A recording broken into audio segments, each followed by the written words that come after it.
Hello and welcome. We'll get started in about 1 minute and a half while we get everyone in here.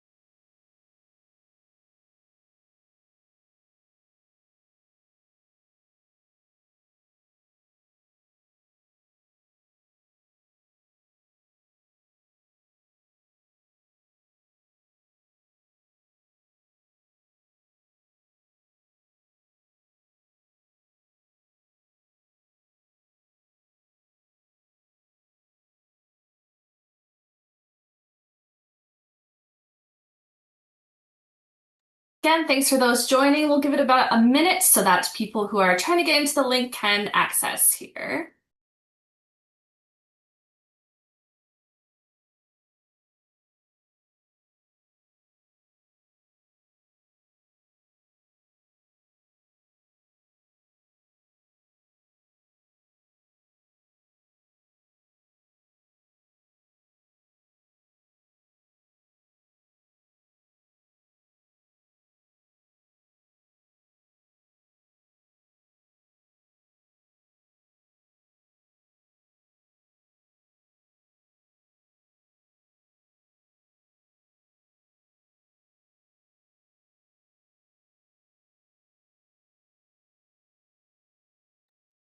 All right, it is 1:01, so we will get started, but I'm sure we'll have a few join us in the webinar as we go along, but we'll get started.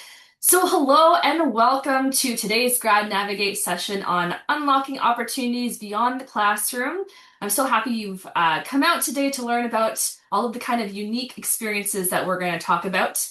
As a heads up, this session is being recorded today, so if there's anything that I talk about during today's session that you want to go back and listen to again, we will be posting it and linking it to our website, and I can send out the link to those who register as well.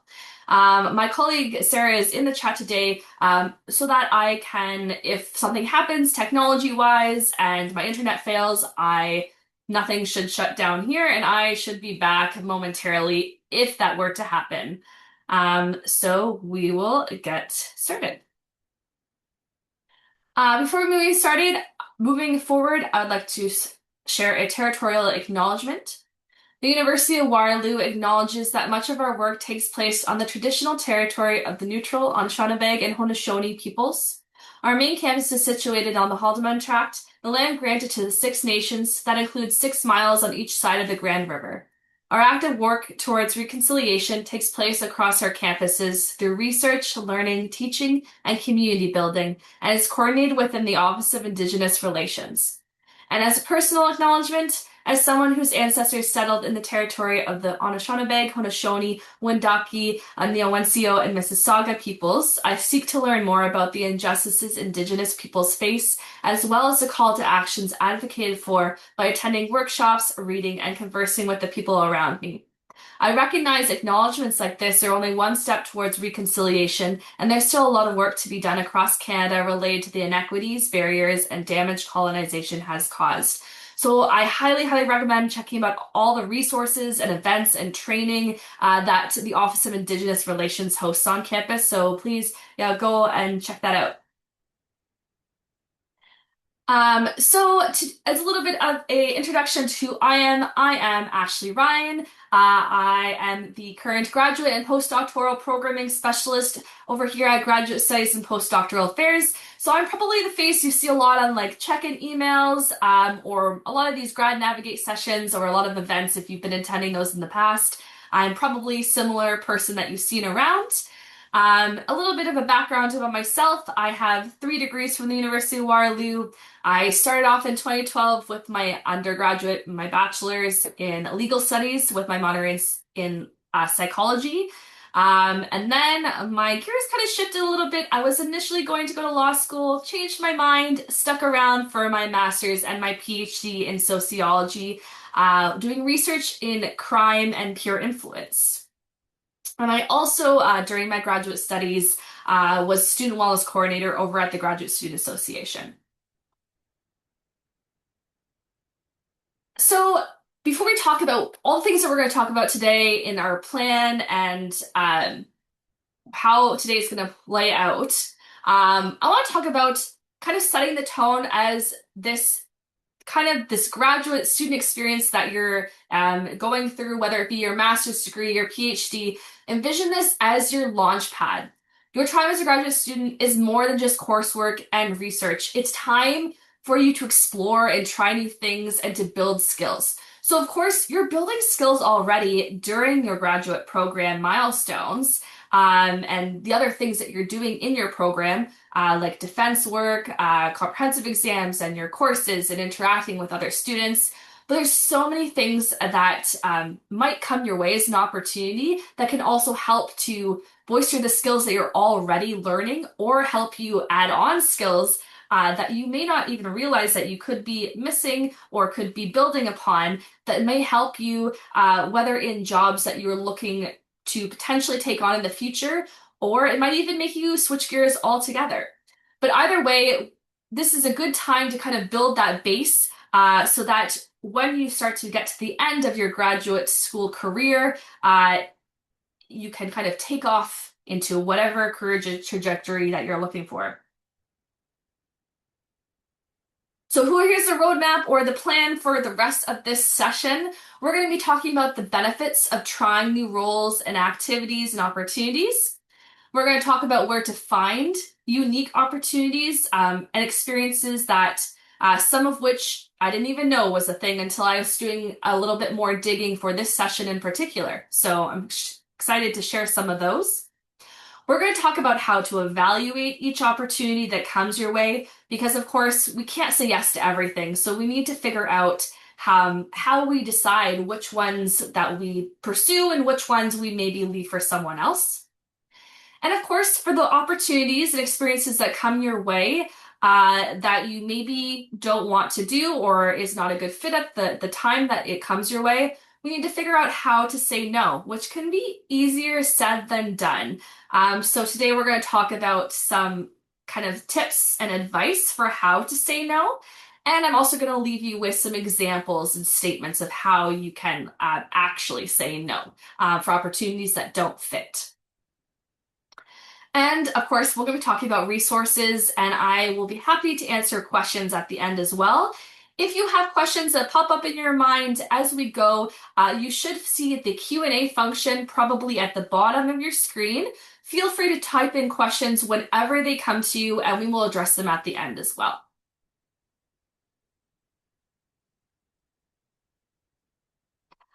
All right, so the first thing we're going to dive into is the benefits of trying something new in general.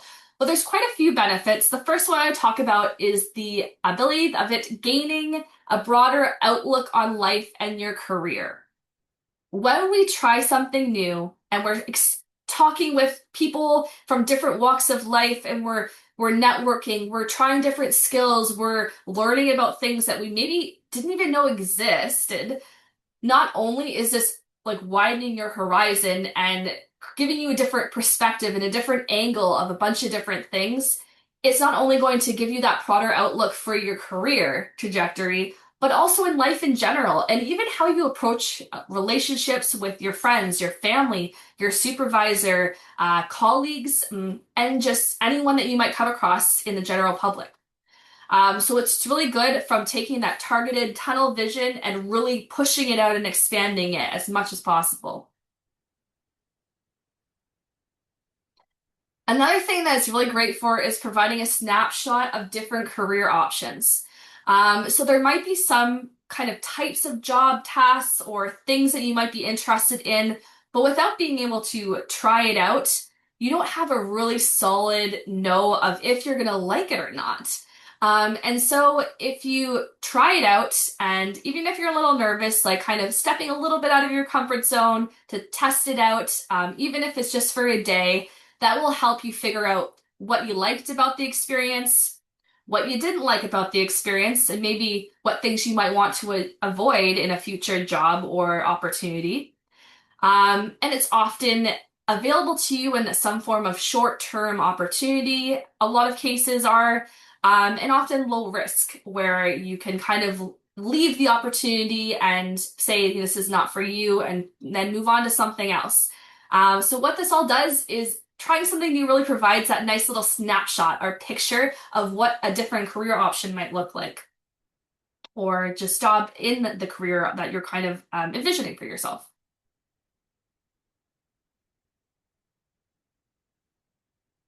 When we are out there trying something new and we are talking to other people and expanding our horizon and building that launch pad, what we are also doing is opening doors.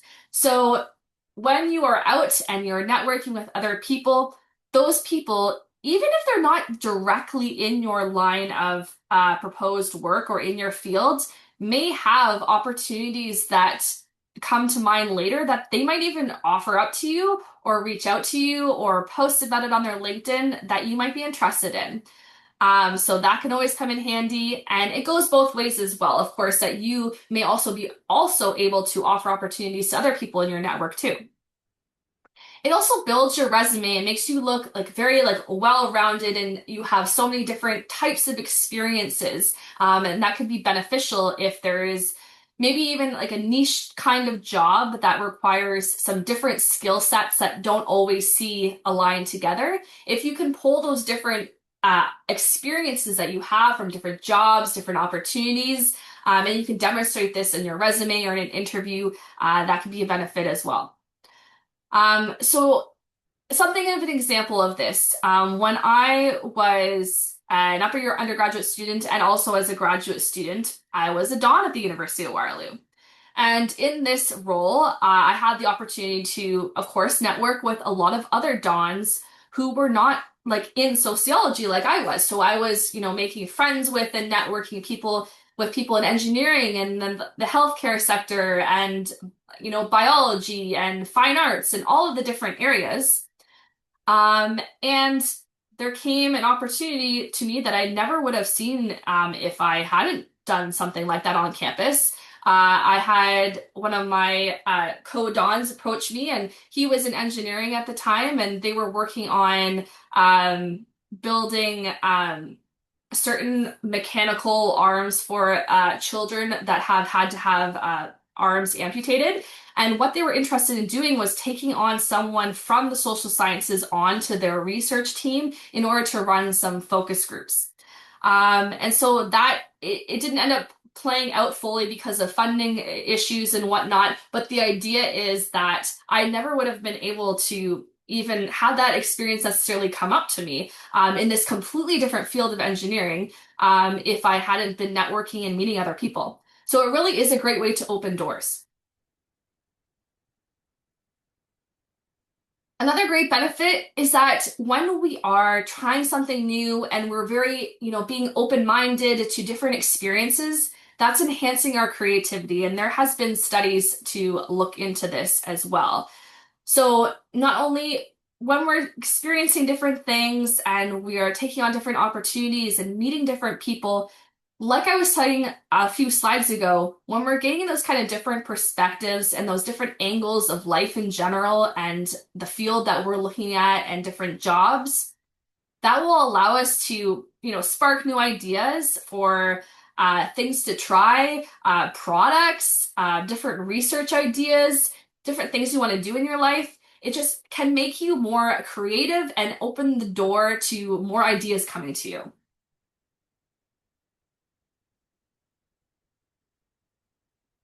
And in general, through all this, of course, when you're trying something new, you're learning more and you're building those skills. Even if they are skills that you feel that you already have, like communication or leadership skills, doing these kind of things can enhance them even more.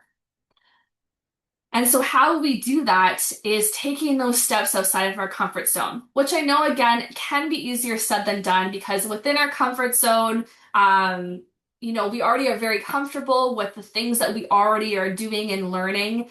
But the problem with always staying inside of your comfort zone is it's hard to really expand that learning and gain those new perspectives. So it's really important when we step a little bit outside of our comfort zone. Like the picture says, that's where the magic happens. It can lead to more goal progress, learning, and a higher degree of motivation for yourself as well. So with that said, it is important to step outside of your comfort zone, but not to the point that you're in a situation where you're super far outside of your comfort zone that you are terrified or very uncomfortable. That in itself is also not productive. So like the quote says, we need a place of productive discomfort. If you're too comfortable, you're not productive. And if you're too uncomfortable, you're not productive. Like Goldilocks, we can't be too hot or too cold. So again, it's really great. We have to try new things, try something new, step outside of our comfort zone, but also we have to find that balancing middle ground.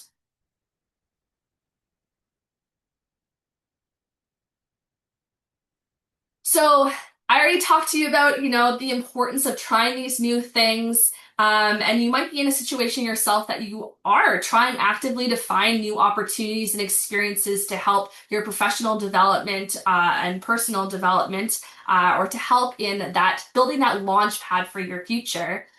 Where do you find these unique opportunities?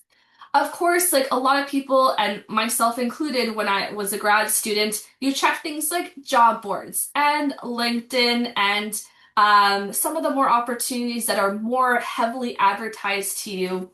But what I'm here to share are the opportunities that are a bit more hidden.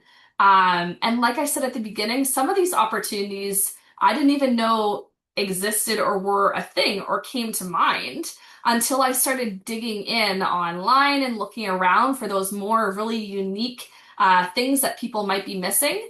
Um, and so I want to share these all with you today. So we're going to talk about on-campus opportunities that might be a little bit hidden, as well as the off-campus ones that you might come across or may want to check out. So on campus, the first one I want to talk about is the potential for becoming an executive or director in a club or society. So at the University of Waterloo, we do have tons of clubs and societies, and many are open to graduate students and members of the general public as well. So if that is of interest, there are clubs and societies for a lot of different topic areas. And I do have a link in the slides, which I'm happy to share out as well. But it's also in itself a great experience trying something new to even just join one of these clubs or societies, or even just attending one meeting or event is something. But if you have already been involved with a club or society and you want to kind of level up and gain that more experience, what you could always do potentially is to become an executive or director in that club or society. Oftentimes, this is not going to be paid. It's going to be like a volunteer option. But we're talking like, managing like who like the membership is, collecting membership fees, marketing and advertising for certain events that the club is hosting, perhaps. For example, years ago when I was involved with the off-campus community as an off-campus Don, I took on the role of like media and marketing director at the time. And this I found to be really helpful for myself. I was, creating graphics. I was advertising events to the student population through our Instagram channels. I was building an Instagram following. We were making like kind of viral, hoping to go viral videos with our team. I was working directly with the Waterloo Undergraduate Student Association at the time to be for like ticketing purposes and things like that. So all of these kind of things kind of helped me in my future jobs as well when I went to that kind of event planning, styling, and even today in my job, I still make graphics once in a while and help with the advertising of events. So that definitely was a skill set that was important, as well as the communication aspect that you would learn. The Graduate Student Association, really fantastic opportunities are involved there. They actually have paid part-time jobs that come up sometimes in areas such as marketing, advising. You could even apply for a paid role being the vice president or president. So there's definitely options to keep an eye on their website, and they send out an e-news as well, which I'm sure they include their opportunities in. They also have other volunteer opportunities, such as sitting on the GSA Council if you are a grad student in a department that maybe is not currently represented. I know sometimes there are departments missing. So if you go and check out their GSA Council and your department's missing, there may be an opportunity available right now to express your interest in joining that, to discuss kind of all of the discussions and issues that impact graduate students in general, and they discuss solutions on what could happen and how to advocate for certain things. So I highly recommend checking that out. For example, when I worked for the Grad Student Association, I had found it kind of like on a limb, just kind of looking around campus. And at the time, I had been hired on what was their student wellness director position, which changed into student wellness coordinator when they were changing some of the language.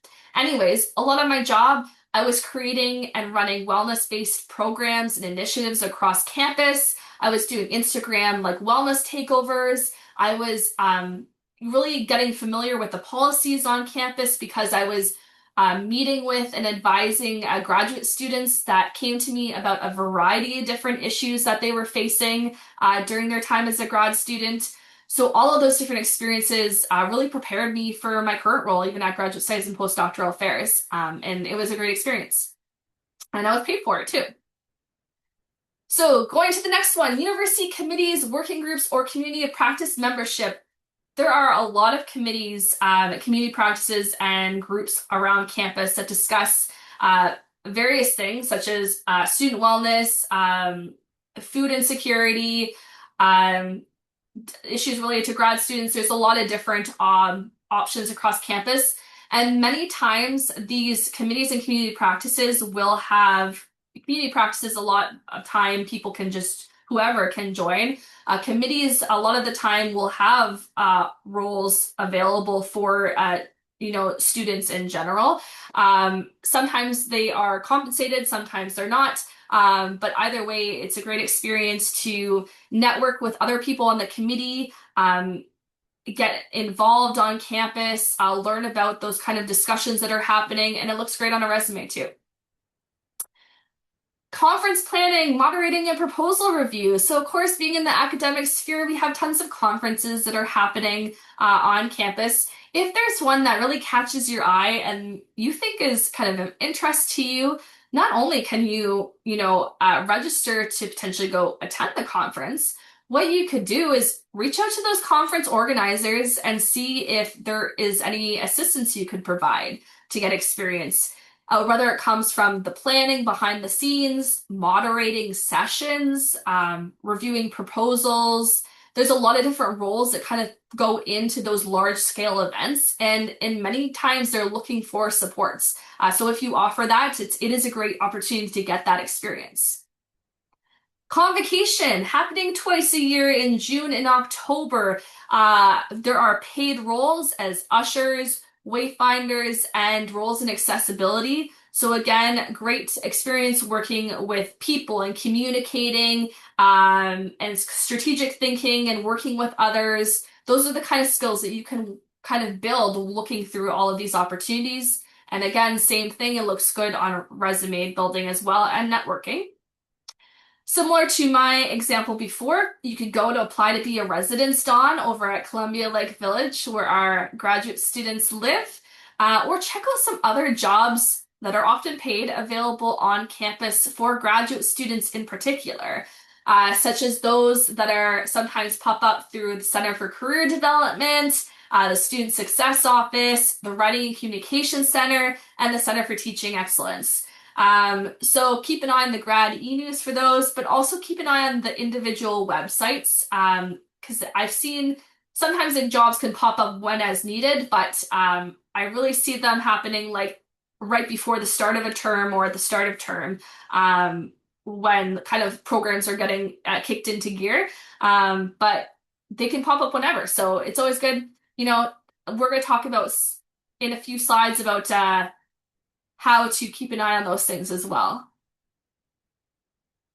You can plan an event or initiative in your department.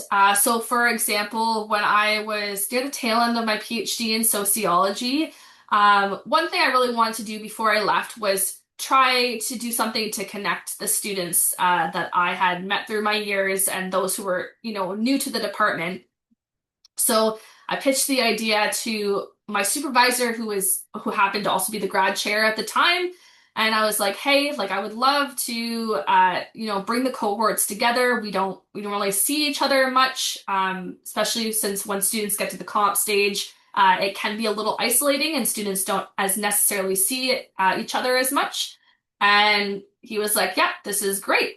And the department ended up giving me some funds to do this kind of event planning. I got some experience with applying for kind of like grant funding to fund some portion of this events as well. And the department even gave me like an kind of like an official kind of title. It was like social coordinator or something. It was unpaid, but still something I put on my resume and in my LinkedIn today. And it was good for myself as a benefit too for the networking piece. Another thing that you might see pop up is to speak on panels at UW or other universities, especially if you've gotten your bachelor's degree from a different institution who might be looking for alumni to speak on panels, or other places that might be looking for maybe experts in your field or people who can speak to whatever you might relate to. Some things that you might look for, like for example, I've sat on panels for like a panel of graduate students in the past for an event to share like what grad school was like in our department for like undergrads that were in their upper years thinking about applying to their master's degree. So those are the kind of things that you see around. We see alumni panels around, like we were just talking about. Other things, sometimes clubs or societies might be running a panel. You might even reach out to you directly, or you could even reach out to them proactively if you see them running them once in a while to express your interest in potentially sitting on a future panel. For example, I've been reached out to sit on like pre-law panels and stuff like that. So definitely there are those kind of opportunities across campus that might come your way, or you could, like I said, proactively reach out and express your interest if the opportunity comes out again. Going to job fairs and networking events. So these are on and off campus for you available. I know that the job fairs on campus are often very tied to co-op placements, and maybe you are in a situation where you're looking for co-op placements, which would be great in itself. But there's still, even if you're not looking for co-op placements, a lot of still value in attending these kind of job fairs and networking events. Because if there are kind of recruiters or employers at these fairs and events, even if they're there intentionally for someone for like a co-op position, getting your name and face in front of these people is still useful. Networking with these people is still useful to them and yourself. Even just asking questions about their companies if you're looking to potentially work for them in the future. They may even have a job opening that they didn't intend on talking about at this particular event when they were looking for co-op students. It might be available, and by bringing it up to them or asking them if something was available, then that might lead to another opportunity. Checking out things like Velocity on campus, which is an area that if you have like a business startup on mind, they can offer mentorship, program, funding, pitch competitions. It's a great source for that right on campus. And additional opportunities of things like GRADflix, which we just wrapped up this year's competition, but keep an eye out for the future on what might be out there. Basically, our GRADflix competition is where students submit a 1-minute video about their research, and there are cash prizes, and we have a showcase showing the finalist videos at Fed Hall. It's quite an exciting event. But oftentimes these kind of videos, especially the winners or the finalists, they get circulated around the university. Departments and faculty share them. Sometimes even the media might see it and contact you.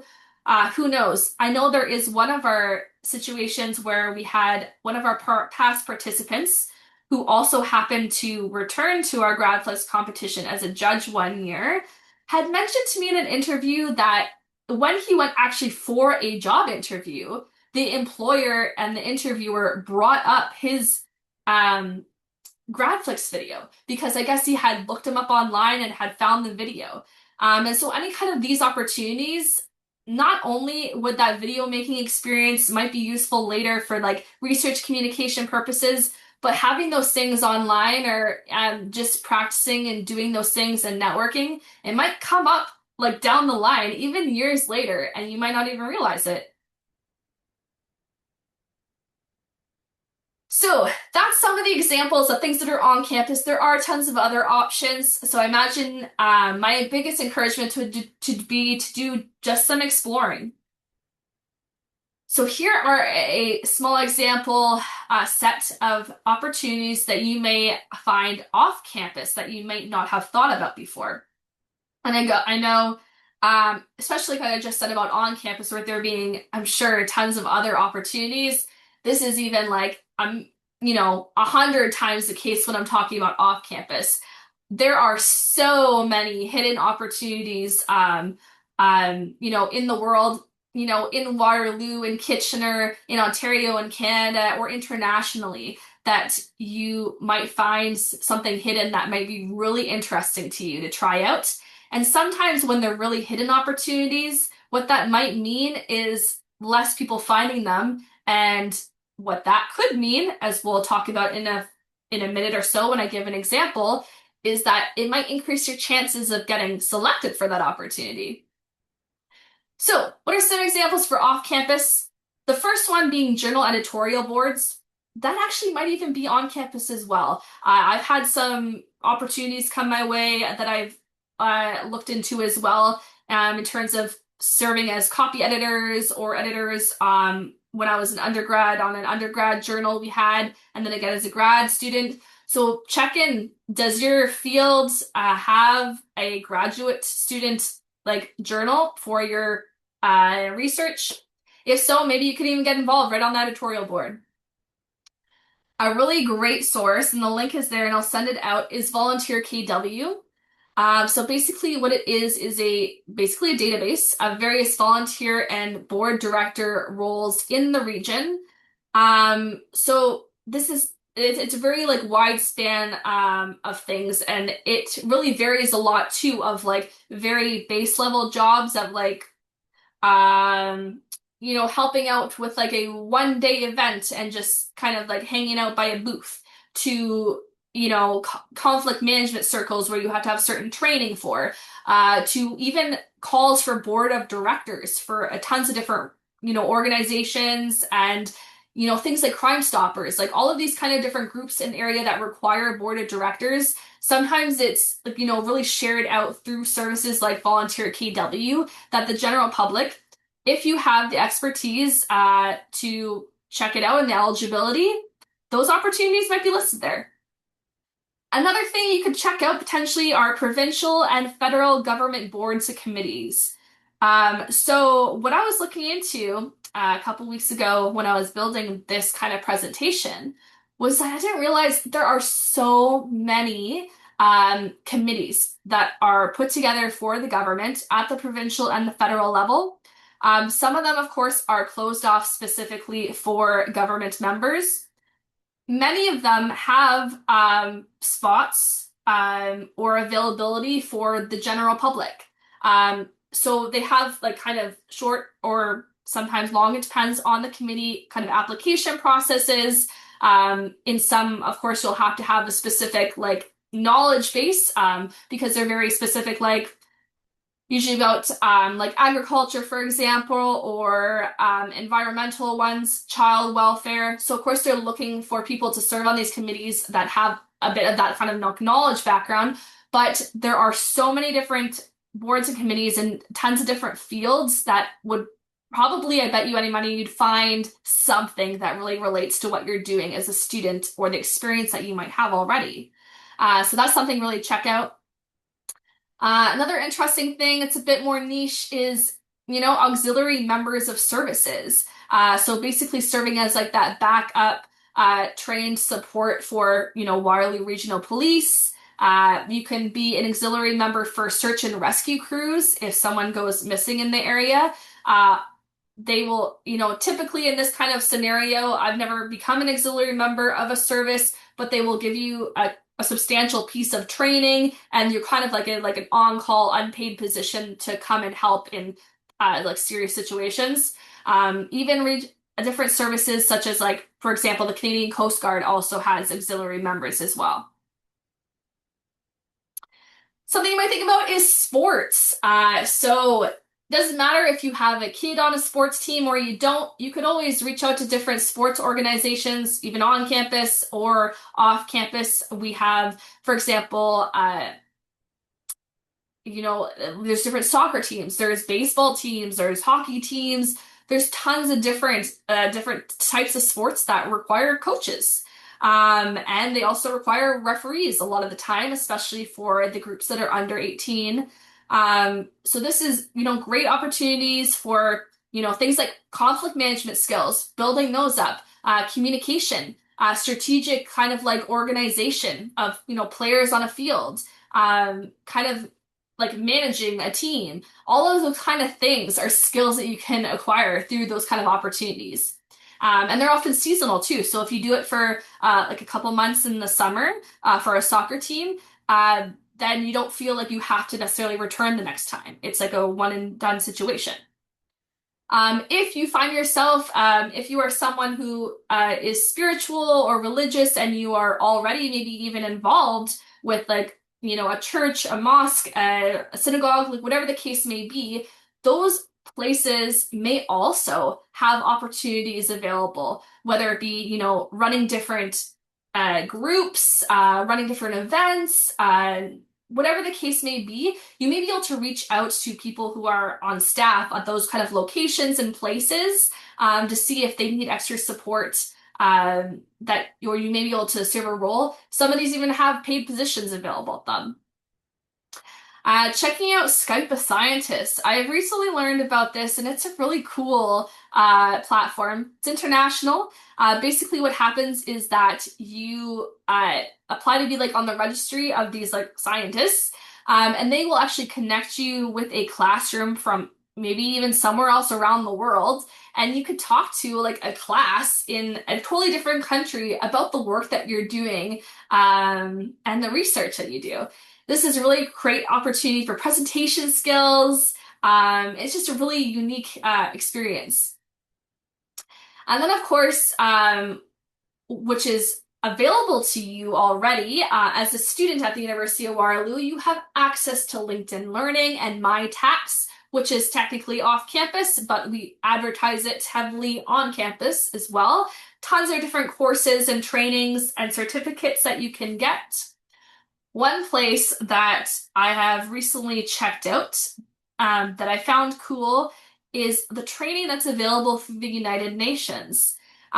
So the United Nations, they have a massive like kind of database of different training that's run through them through tons of different topic areas, environment, security, tons of different things.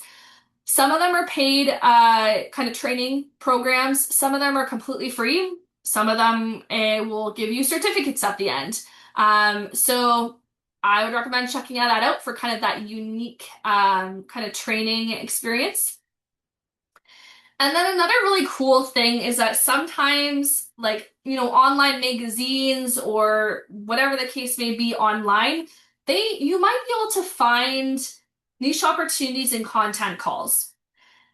So here's my example of Campus Well, which used to be called Student Health 101 back in the day in like 2012 to 2016. And I just stumbled across this kind of opportunity where it was kind of like, send us a video that's like 3 minutes about this specific topic as a student, and your advice for other students. And if we like your video, we'll publish it in the magazine and we'll send you a check for whatever the case was. I think it was only like $100 at the time, but it only took me like, I don't know, like 20 minutes to film whatever video. And so I ended up having like 4 or 5 videos published in it, from like safe sex to helping a friend through alcohol dependency, the job market after graduation, and making friends as in university. So I think those are the 4 topics that I had published videos in through them. When I sent in the first video, I was like, they probably get like so many submissions. I'm not even gonna stand a chance. Like, I probably won't hear back. Heard back really quickly. And again, I got that paycheck and they did put the video in their magazine. And then the same kind of thing happened with the other videos. It was like quite quick. They like liked it and they took it and they used it and they would pay me for it and they would put it in this online magazine. And so I think what the case was, these kind of niche experiences, like I was saying earlier, can be so hidden sometimes. And what that can mean is not a lot of people are applying or submitting to them. And then what that means is that you have a higher chance of being selected or having those opportunities given to you. So again, there are some really like gold nuggets in finding those kind of niche hidden opportunities. And they're kind of unique things that will stand out in interviews as well.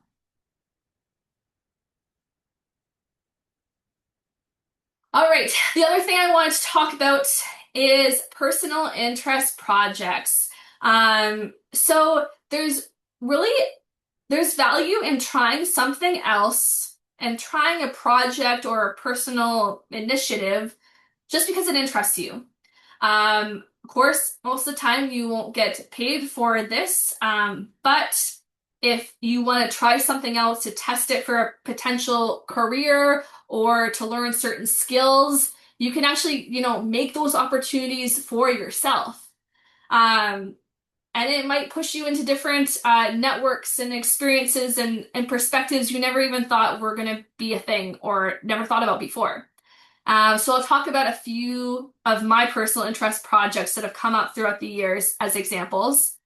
The first one down at the far left of the screen, you're seeing kind of a stage and people setting up instruments on there.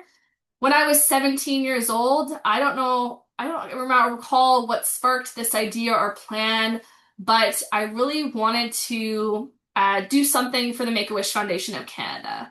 To either probably in the form of raising money for them and seeing what they can do with making children's, dreams come true, all of that. And so what I wanted to do with this at the time, I was like, it'd be super cool if I could somehow pull off like a benefit concert. Which at the time, the initial idea sometimes seems like such a high ambitious thing. But when you start really logistically thinking about things like that, sometimes you already have a lot of pieces in place to achieve it way easier than you may initially think. So for example, in this case, I did it with support of one of my friends. At the time, again, I was 17 years old, so not even an adult yet. We had at the time friends that had high school bands. My boyfriend at the time was in a couple bands. I knew of other people who had bands. I had connection to a band through my mom's work who happened to be, kids around my age that had, even been in the studio making demos. So I had about a roster of like 5 or 6 bands that I could ask, and they were all super thrilled to get on board with this idea because it would give them volunteer hours for their high school requirement. So they were all on board. I had experience with negotiating and getting access to a venue where we hosted the event. I had experience with kind of navigating some conflict that came up between some band members, dealing with the logistics behind the scene of organizing the tech that was there and the safety of that. We talked about I had to recruit volunteers and do training for 35 volunteers to run the event. I hand designed t-shirts for them. There was a lot of moving pieces. But this kind of opportunity is one of my favorite ones to date that I looked into and took that initiative. I didn't get paid anything from it, but it's still one of the experiences that I turn to and highlight a lot in a lot of job interviews. And it is kind of like that niche thing that I kind of kind of forced to happen by taking that initiative. Some other similar examples. I'm a Girl Guide leader, so during the pandemic, I did this thing called On My Honor Across Canada.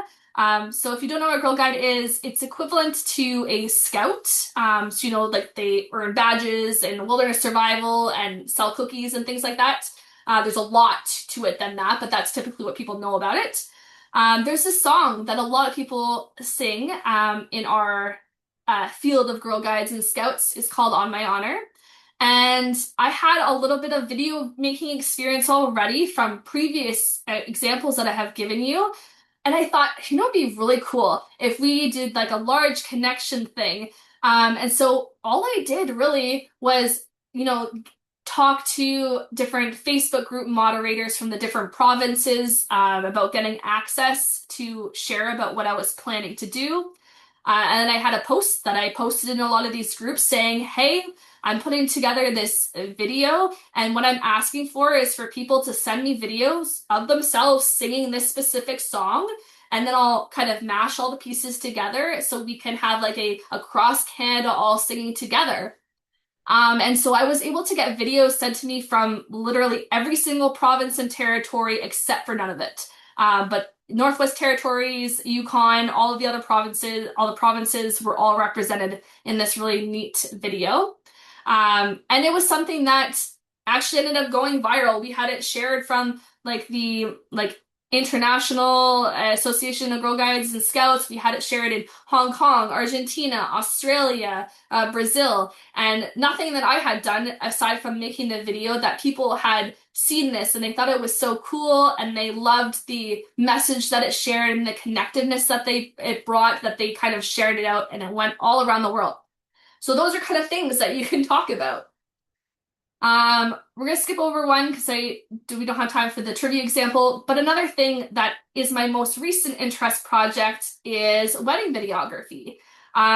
So again, with all this kind of like niche video experience and the need to do it a little bit for my job with GSPA as well, I was like, hey, I love going to weddings. I think it would be so cool to be able to make some wedding videos for people.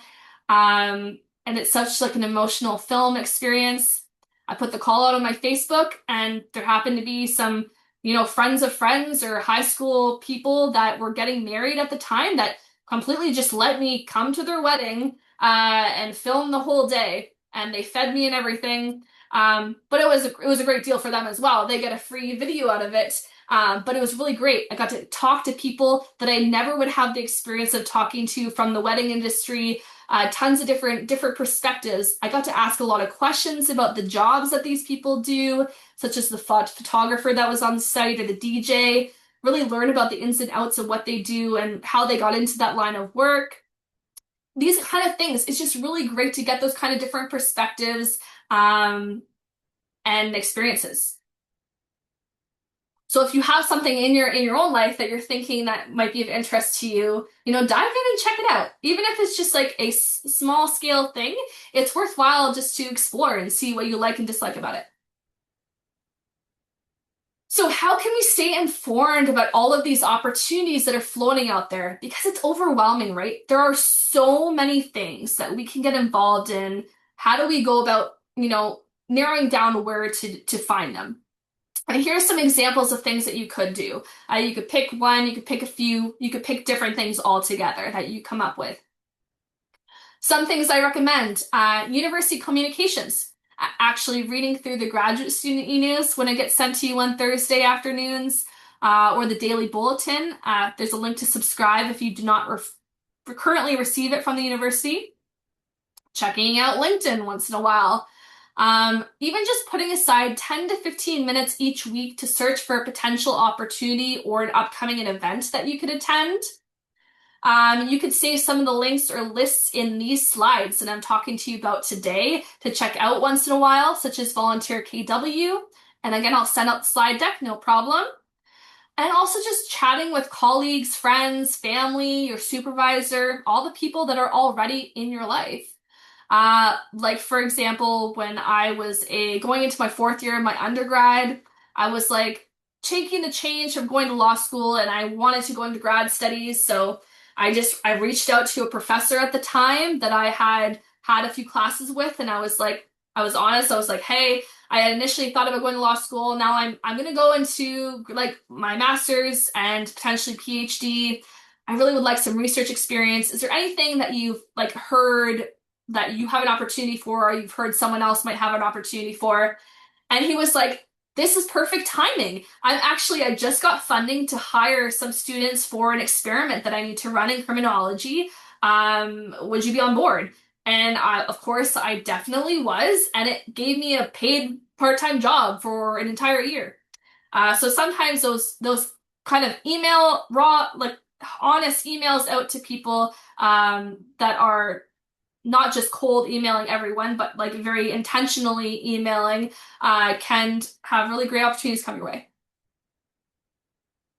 So, with all of these opportunities floating around, how do we evaluate these opportunities?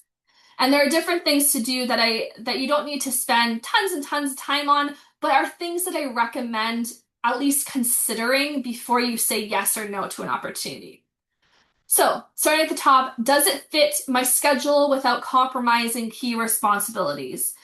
So, of course, in many situations, you have to see what your priorities are, and many times for yourself academically, that might be your research goals or your deadlines.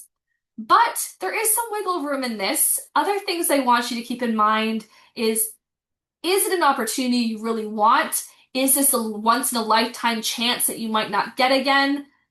If so, even if you have like priorities of meeting certain deadlines, you can still, that doesn't hurt to reach out to your supervisor and have a conversation about what things might be flexible so you could potentially take a chance on that opportunity that you're looking at. The next, does it negatively impact my personal health, sleep, or free time? Your personal well-being should always be top priority. So if this opportunity is going to really sacrifice that, I want you to really, really strongly consider about if that is going to be worth it to you, because your wellness is going to be something that's going to be important for your longevity, for your life, your happiness, your relationships, but for your career as well. Talking about compensation. So thinking, am I being fairly compensating or appropriately recognized? Being cautious about accepting work that uses your expertise without proper acknowledgement or compensation. When I say compensation, I don't necessarily mean payment. I know that, so a lot of the opportunities that I had talked about before from a lot of the on-campus, the off-campus, personal interest projects, many of those that I have done did not come through compensation via payment. Um, and so compensation can come in a variety of forms, and you have to decide for yourself if whatever other form of compensation is worth it for you. So I am not saying to work for free. If compensation in form of payment is something that you specifically need or value, that is the compensation you should be looking for. But if there's other forms of compensation that you feel is worth it to you to pursue, then it might lead to other opportunities as well. So thinking about things like authorship rights, like being able to have your name on a paper, access to desired opportunities or networks to really launch you to potentially even higher paying positions, for example, mentorship. Or is it going to give you public recognition or professional exposure that's really important to you? So again, it's really important to be fairly compensated for your work, but keeping in mind that sometimes it won't always come in the form of payment. So that is all an individual decision of what's worth it to you. Do I fully understand what the commitment involves? So it's very important to clarify with whoever is offering you this opportunity or the information online on expectations regarding the time and what hours you may be expected to be somewhere. The resources that you need to put into this, whether are you going to have to pay for anything? Are you going to have to purchase anything? And skills before agreeing. So are you someone who has the skill set to be able to do this kind of opportunity, or is it something you might have to do a bit more training on before you do it, or is it something that's completely outside of your field that you don't have necessarily the time to build that skill set before starting? Will this opportunity significantly contribute to my personal or professional growth? So think about it is important to diversify your experiences thoughtfully rather than accepting every opportunity. So, an opportunity might sound great, but if you find that you're at a point where it's not going to add anything, it might not be the right fit for you at the time. You might be looking for something else. But in some circumstances, you might take that opportunity, but it's just a question I want you to think about before accepting it. Next, is this a unique opportunity or will similar ones be available in the future? So thinking about its urgency, evaluate the rarity and the potential impact of the opportunity carefully.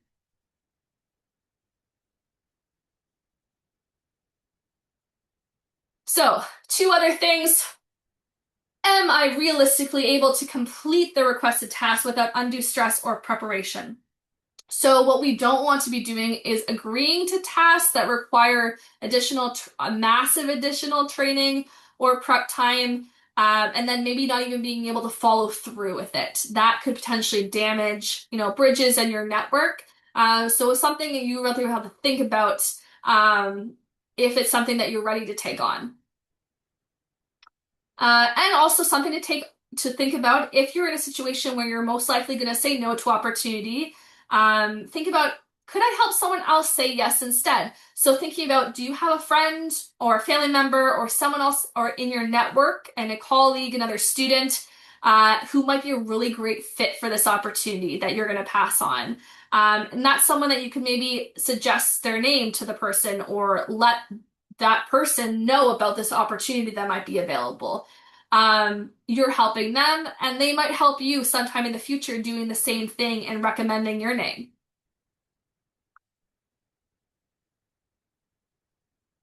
So, with all of these kind of awesome opportunities out there that you might be evaluating on a case by case basis and figuring out what you want to do and don't do, there are going to be opportunities out there that are maybe offered to you where you're going to have to say no, either because you have a full plate at the time or you don't have the skill set or you just don't want to because it's not interesting to you or you feel it's not going to really help you grow.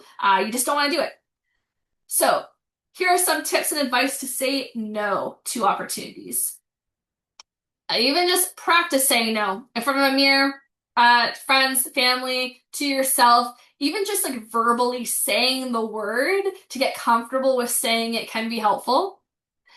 Keeping it simple. So, no is a complete sentence, but I would maybe buff it up a little bit with some, like thank you or something. But we don't have to go into like paragraphs upon paragraphs of explanations of reaching a no.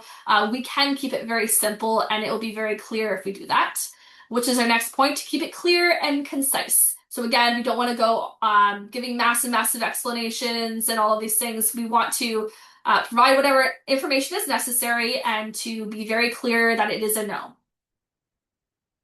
Another really important thing is to not leave the other person hanging. So by saying to someone like, oh, like, I'll see, or like, I'll have to think about it, which sometimes you might have to think about it.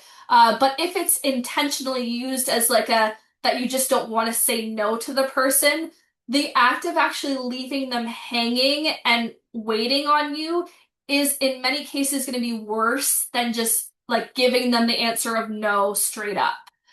Because that's where you're wasting their time, right? So we don't want to leave the other person hanging. Consider whether you can help them solve their problem. And sometimes you might not have the capacity to do that.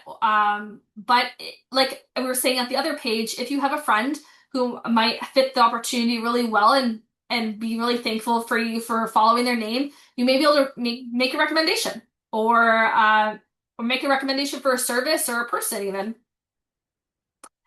In terms of reasons, don't give them a way to solve your reason. And what I mean is I don't know why this example is popping into your head, but don't make up reasons or throw in random reasons that is easily for them to be like, oh, I'll solve that problem, and then you can do it. Uh, so for example, if I said to my friend, um, oh, I can't attend this event because I have to watch my dog. Well, what could happen here is the person coming back and my friend being like, "Oh, yeah, no problem. My sister can watch your dog and then you can come to the event. Problem solved." But maybe there were other reasons, there are actual reasons why you didn't want to attend that event, right? And so that's what I mean by don't give them a way to solve your reason for why you said no. Be honest, truthful, but keep it a bit more concise.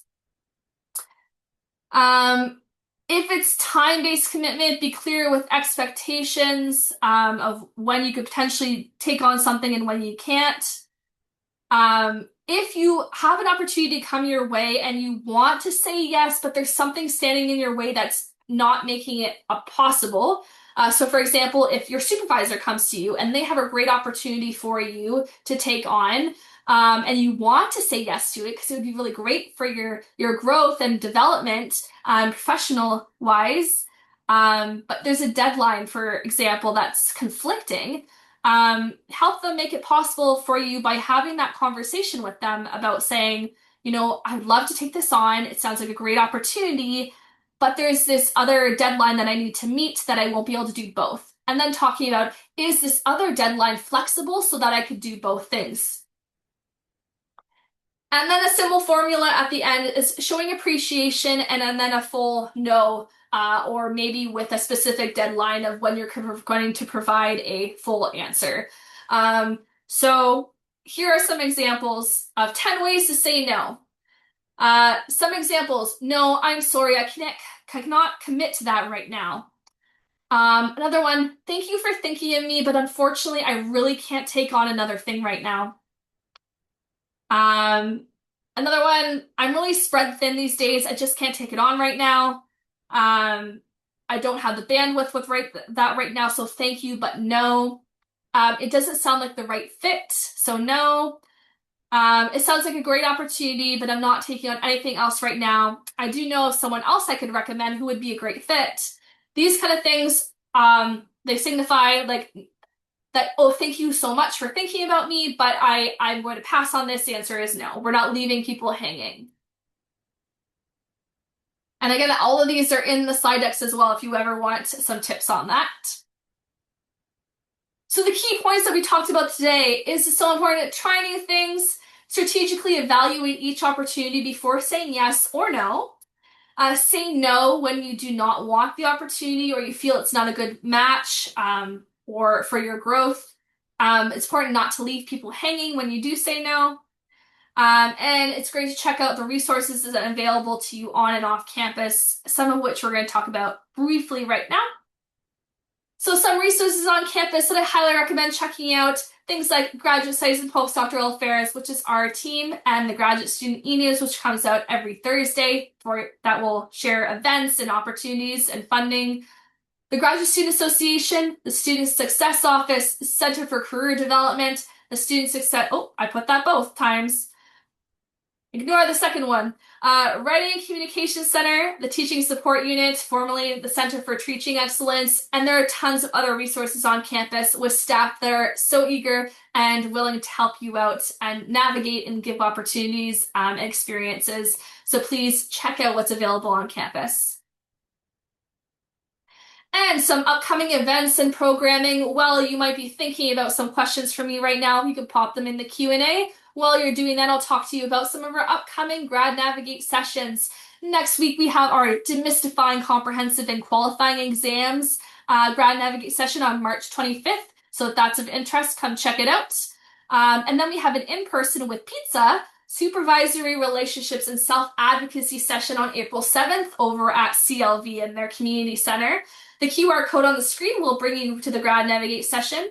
We also, and I will, once I stop sharing, I will share it in the chat. We also have a Becoming a Public Scholar Navigating the Media panel with a media expert faculty members and a postdoc who have been in the media spotlight, been asked to do news stories and things like that.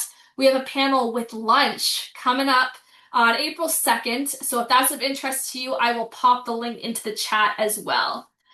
Um, Well, I'm going to find that. I highly recommend putting any questions that you may have right into the Q&A, and I will get to those in 1 second.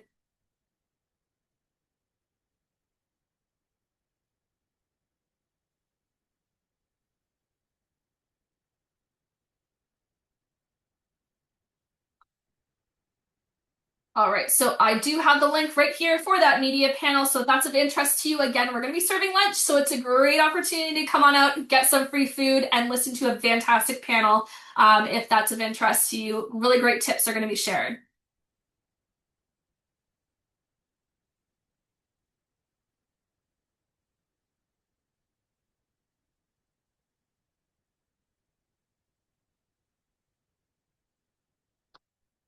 All right, I'm not seeing any other questions coming into the chat, so thank you so much for coming on out to today's GRADnavigate session, and I hope to see you around at some future sessions.